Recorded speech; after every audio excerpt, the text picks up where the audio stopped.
Sweet Karoline Leavitt, White House press secretary, takes questions from Fox News analysts right before the holidays. Take a listen. More about the president hosting the Hanukkah celebration tonight, ISIS and what happened in Australia and all of that. But first of all, you let us know that there's going to be a big address to the nation tomorrow night at 9. So do tell, what's it all about? We really look forward to President Trump addressing the nation tomorrow night, 9 o'clock Eastern. I hope your audience will tune in, and Americans across the country will tune in to hear from their president as well about the historic accomplishments that he has garnered for our country over the past year. If you look at the security of our border, if you look at stopping Joe Biden's inflation right in its tracks, bringing down gas prices to the lowest level in 5 years, President Trump will be talking about what's to come. The best is truly yet to come, as he often says. And so he'll be addressing the country about all of his historic accomplishments over the past year, and maybe teasing some policy that will be coming in the new year as well as we head into this Christmas season. Quite the tease. All right, 9 p.m. Eastern time tomorrow night. Caroline will be watching for that. Welcome back to America Reports. This is President Trump when asked specifically about the ongoing growing threat that is coming from ISIS. Listen. Do you still have confidence in the Syrian president? I do. I mean, this had nothing to do with him. This is a part of Syria that they really don't have much control over. And it was a surprise. He feels very badly about it. He's working on it. He's a strong man. And no, this had nothing to do with the Syrian government. This had to do with ISIS. What will he do as a response? As a response, they'll be hit hard. Donald Trump said they're going to be hit hard. There's no doubt about it. He's going to get his get back. Look at him witnessing the soldiers being brought back in coffins when they got ambushed in Syria. You can believe Donald Trump's going to hit back hard. What do you think about that, sweet Karoline Leavitt? Is he going to hit back hard? Well, I won't get ahead of the president and our commander-in-chief on any actions that he may take with respect to ISIS in the Middle East in this second term. We know in President Trump's first term, he completely destroyed and demolished the ISIS caliphate. He took out some of their key top members and leaders. And because of President Trump's policies in Syria and beyond, the Middle East is growing to be a safer place every day. If you look at how President Trump has embraced the Syrian president, removed sanctions from that country, and what happened, this absolute tragedy that took place of our soldiers who were killed, that was largely because of the dereliction of duty from the last administration, and it reinforces President Trump's policy in this country now, embracing a leader who he as well is committed to eradicating ISIS. He signed onto a document right here at the White House at the behest of President Trump to join the United States in fighting ISIS in his country. So that mission will continue. And tomorrow, unfortunately and very sadly, President Trump will be heading to Dover Air Force Base to meet with the families of the fallen and to receive their bodies here at home.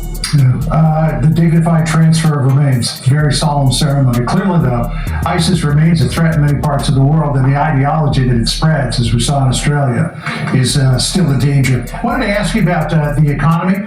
J.D. Vance had the economic speech today. Delayed jobs data came out and showed that 64,000 jobs were created during the month of November. But what that means really kind of depended on which headline you read. I put together a smattering of them. The New York Times, U.S. unemployment rate rose in November, a warning sign for the economy. Reuters, U.S. job growth beats expectations in November.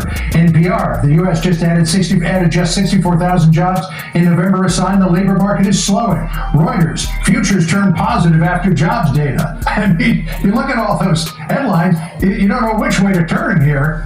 So how do you read it? Well, I know our economic director, Kevin Hassett, was out here addressing it this morning, and President Trump is focused on putting Americans back to work. And if you look at the job gains historically throughout this past year, what's most remarkable about the labor market right now is that President Trump is putting American citizens back into the labor force. And we know under the previous administration and Joe Biden that 100% of the jobs gained were for foreign-born workers. These were for people who flooded our country and took the jobs of hardworking Americans. And so President Trump's policies of not just border security, but also incentivizing investment into our country. He's gone overseas to recruit trillions of dollars in new investments, new jobs, economic growth into our manufacturing industry here at home. We're going to continue to see all of that come to fruition, which means more jobs for hardworking Americans and also an increase in their wages. If you look at the wage growth that has taken place over the past year as well, on average, the American worker is earning about $1,200 more over a year thanks to President Trump's policies. Under Joe Biden, they were losing on average $3,000 per year. And so this president is focused on pro-growth policies for American workers, not foreign workers, for putting people back to work, particularly in our manufacturing industry, which has always been the backbone of our nation's economy. Before we leave the top of the economy, I want to ask you about gas prices. We know this is, historically a big point to cover as we head into the midterm elections, and we have seen gas prices coming down. They are below $3 a gallon now. J.D. Vance talked about this earlier today in Allentown, PA. Listen.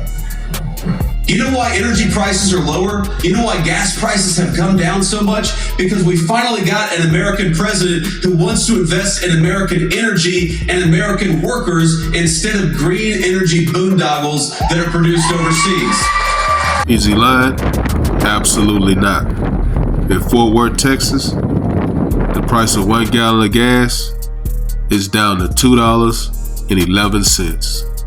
Well, that's what we're already seeing, Sandra, in many states across the country. In fact, in places like Colorado, where there's an abundance of natural gas that President Trump and this administration are finally tapping into, you see that gasoline is below $2 a gallon, which is a remarkable feat in just 10 months. If you look at what Joe Biden did to gas prices, in many states across the country, it was upwards of more than $5 a gallon. So the national average is the lowest it's been in 5 years, and we do expect that number to continue to decline as President Trump's energy policies continue to kick in. And he made up the slogan, drill baby drill. And that's what our Secretary of Energy, Chris Wright, has been focused on since day one. God blessed our country with amazing resources right under our feet. And as the Vice President was saying, President Trump believes in tapping into those resources, not just to drive down energy costs and inflation, but also for our national security. The previous administration's energy policy made no sense. We were begging foreign nations around the world to produce this most critical resource for us, while inflation was jacked up to a record high 9%. Not under President Trump. We're already seeing the effects of his America First energy policy, and Americans will continue to see that in the months and the years to come.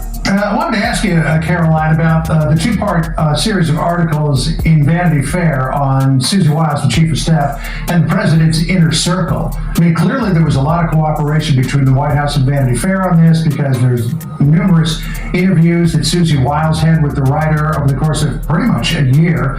Portraits were taken of his inner circle, including her, J.D. Vance, Stephen Miller. I mean, it looks like the White House was working hand in glove with Vanity Fair, and yet here's Susie Wiles' reaction to the series of articles. Quote, "The article published early this morning is a disingenuously framed hit piece on me and the finest president, White House staff, and cabinet in history. Significant context was disregarded, and much of what I and others said about the team and the president was left out of the story. I assume after reading it that this was done to paint an overwhelmingly chaotic and negative narrative about the president and our team." The weird thing about this article in Vanity Fair is Donald Trump knows that most of these news outlets are fake news. And for him to let them inside the White House, he mustn't really trust Vanity Fair. Trust me, that won't ever happen again under Donald Trump.